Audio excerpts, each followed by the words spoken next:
പിന്നെ വേറൊരു പ്രധാനപ്പെട്ട ഒരു കാര്യം, ചില രോഗങ്ങൾക്ക് ഇന്നതേ കഴിക്കാൻ പാടുള്ളൂ, ഇന്നതേ കഴിക്കാൻ പാടില്ല എന്നുണ്ട്.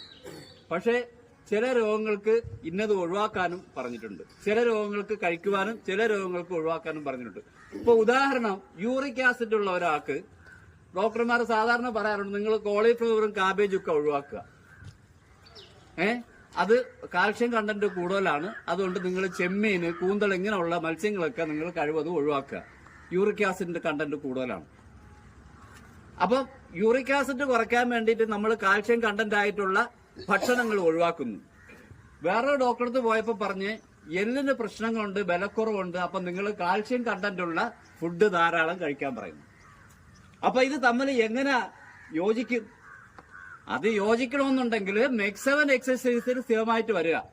കാരണം നമ്മൾ ഈ എക്സസൈസ് ചെയ്യുന്നതിലൂടെ നമ്മളെ ഉള്ളിൽ അടിഞ്ഞുകൂടിയിട്ടുള്ള ആവശ്യമില്ലാത്ത ടോക്സിസിറ്റി അല്ലെങ്കിൽ ഏത് കണ്ടന്റ് ആയാലും എലിമിനേറ്റ് ചെയ്യാനുള്ള ഒരു കപ്പാസിറ്റി ശരീരം ആർജിച്ചെടുക്കും. അങ്ങനെയാണ് നമ്മളെ യൂറിക് ആസിഡ് കുറയ്ക്കുകയും പിന്നെ എല്ലിന് ബലക്ഷയം ഉണ്ടാകാതിരിക്കാൻ ആവശ്യമുള്ള കാൽഷ്യം അതിനനുസരിച്ചുള്ള ശരീരത്തിന്റെ വിവിധ ഭാഗങ്ങളിലൂടെ വലിച്ചെടുക്കുകയും ആവശ്യമില്ലാത്ത കാൽഷ്യം ഡിപ്പോസിറ്റ് എന്ത് ചെയ്യുന്നു, നമ്മളെ മൂത്രത്തിലൂടെയും വിയർപ്പിലൂടെയും ഒക്കെ നമുക്ക് എലിമിനേറ്റ് ചെയ്യാനും സാധിക്കുക.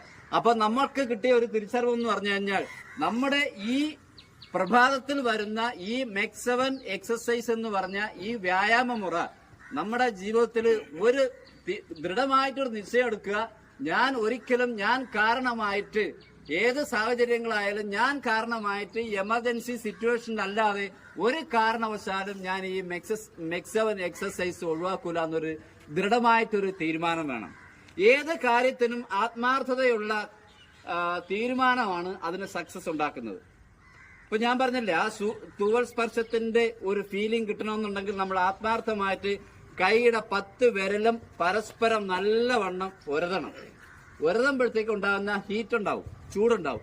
ആ ചൂടോടുകൂടി നമ്മൾ മുഖത്തിങ്ങനെ തലോടുമ്പോഴത്തേക്ക് നമുക്കൊരു റോസാ പുഷ്പം നമ്മളെ തലോടുന്നത് പോലെയോ ഒരു തൂവൽ തലോടുന്നത് പോലെ നമുക്ക് ഫീൽ ചെയ്യും.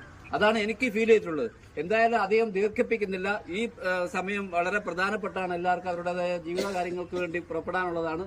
അതുകൊണ്ട് നല്ലൊരു സുപ്രഭാതം ആശംസിച്ചുകൊണ്ട് നിർത്തുന്നു. നന്ദി, നമസ്കാരം.